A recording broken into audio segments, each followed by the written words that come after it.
નમસ્કાર, સમાચાર સાથે હું છું અક્ષય। વડોદરામાં માંજલપુર વિધાનસભાની પેટા ચૂંટણીનું પરિણામ થોડા જ કલાકોમાં આવી જશે, પરંતુ અત્યારે ભારતીય જનતા પાર્ટીના ઉમેદવાર સતીશ પટેલ એ લગભગ જીત તરફ આગળ વધી રહ્યા છે। 6 રાઉન્ડના અંતે સતીશ પટેલ 11,000થી વધુ મતો સાથે આગળ છે। વડોદરા શહેર ભાજપની પરિણામ પહેલા જ ઉજવણી, મતગણતરી કેન્દ્ર બહાર ભાજપના કાર્યકરો ઉમટ્યા। ભાજપની મહિલા કાર્યકરોએ ગરબા રમીને ઉજવણી કરી। કોંગ્રેસના ઉમેદવાર ભીખાભાઈ રબારી પાછળ ચાલી રહ્યા છે।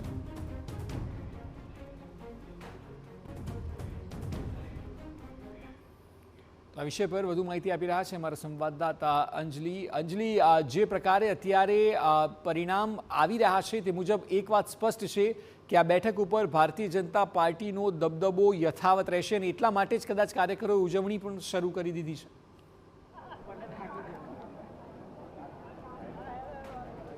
બિલકુલ, જે રીતે મતગણતરી કેન્દ્રની બહારના આપ દ્રશ્યો જોઈ રહ્યા છો કે જે દ્રશ્યોમાં ભારતીય જનતા પાર્ટીના તમામ જે કાર્યકરો છે તેઓ અહીંયા આગળ આવ્યા છે। મતગણતરીનું લાઈવ પણ નિહાળી રહ્યા છે કે કેવી રીતે ભાજપની લીડ સતત વધી રહી છે। 7 રાઉન્ડની આ ગણતરી છે કે જે પૂર્ણ થઈ છે, તેની અંતે 13થી 14,000 મતો કરતાં પણ વધારે ભાજપના ઉમેદવાર આગળ છે, જ્યારે કોંગ્રેસના ઉમેદવાર ખૂબ જ પાછળ ચાલી રહ્યા છે। હાલ જે રીતે 7 રાઉન્ડ સુધી લીડ જોવા મળી રહી છે, તે લીડને જોઈને ભાજપના કાર્યકરોમાં ઉત્સાહ જોવા મળી રહ્યો છે અને તેઓ દ્વારા ગરબા કરી અને પોતાની ઉજવણી કરી રહ્યા છે। પૂર્વ શહેર પ્રમુખ આપણી સાથે હાજર છે, વાત કરીશું। ડોક્ટર સાહેબ, જે પ્રકારે ભાજપ સતત લીડ મેળવી રહ્યું છે, માંજલપુર વિધાનસભા એટલે ભાજપનો ગઢ, જે રીતે મતદાનના દિવસે હાઈ વોલ્ટેજ ડ્રામા ભાજપ અને કોંગ્રેસના કાર્યકરો વચ્ચે પણ થયો હતો, મતદાન પણ ખૂબ જ ઓછું, તેવાની વચ્ચે ભાજપ લીડ તરફ આગળ વધી રહ્યું છે। ભારતીય જનતા પાર્ટી તરફથી માંજલપુર વિધાનસભાના સૌ મતદારોનો આભાર વ્યક્ત કરીએ છીએ। ઓછું મતદાન થવા છતાં પણ એનો જે લીડનો પર્સન્ટેજ છે તે જાળવવામાં ભારતીય જનતા પાર્ટીના અમારા ઉમેદવારે સફળ રહ્યા છે।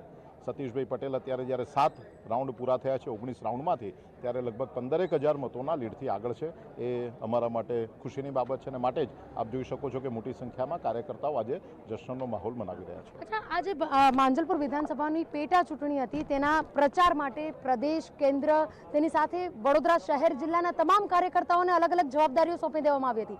આ માઇક્રો પ્લાનિંગના લીધે ભાજપ અત્યારે આગળ નીકળી રહ્યું છે। ભારતીય જનતા પાર્ટીમાં કાર્યકર્તા અને કાર્યકર્તાઓના માર્ગદર્શનને કારણે જ વર્ષોથી આપ જોઈ શકો છો કે ગુજરાતમાં પણ ભારતીય જનતા પાર્ટીનું શાસન રહ્યું છે। 95માં પહેલીવાર ભાજપ સત્તા પર આવી ત્યારથી અત્યાર સુધી હંમેશા એમના વોટિંગના પર્સન્ટેજ વધતા રહ્યા છે।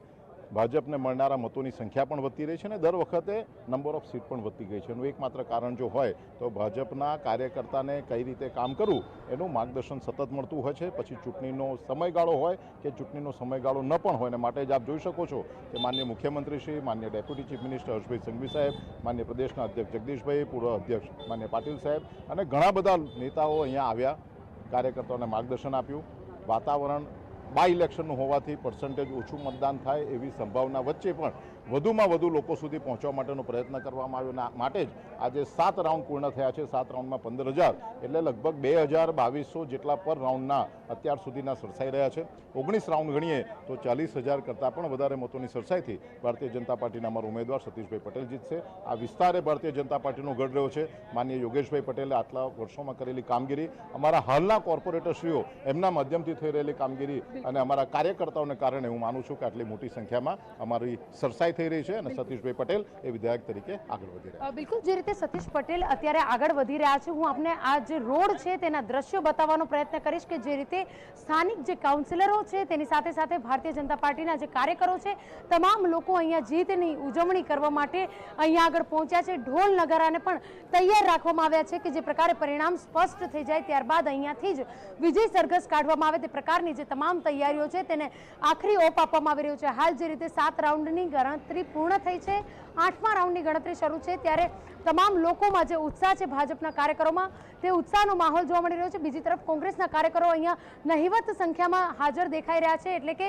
જે રીતે ભીખાભાઈ રબારીને મળતા જે મતો છે તેની સંખ્યા જોઈને કદાચ અહીંયા આગળ હાજર ના હોય તેવું પણ અનુમાન લગાવાઈ રહ્યું છે। પરંતુ જે પ્રકારે પૂર્વ અધ્યક્ષ દ્વારા કહેવામાં આવ્યું કે ભાજપ છે કે જે 40,000 કરતાં પણ વધારે મતથી આગળ નીકળશે તેવું તેઓ દ્વારા વિશ્વાસ વ્યક્ત કરવામાં આવ્યો છે અને તેનું કારણ એક જ છે કે જે રીતે સ્વર્ગસ્થ યોગેશ પટેલ દ્વારા જે રીતે માંજલપુર વિધાનસભામાં કાર્યો કરવામાં આવ્યા તે કાર્યોને આધારે જ સતીશ પટેલ અહીંયા આગળ મત લેવા માટે લોકોના પ્રચાર અર્થે ઉતર્યા હતા। પ્રદેશ, કેન્દ્ર અને તમામ જે લોકો છે માઇક્રો પ્લાનિંગ સાથે જે ચૂંટણીનો પ્રચાર છે તે કરવામાં આવ્યો હતો અને તેનું જ પરિણામ હાલ જોવા મળી રહ્યું છે।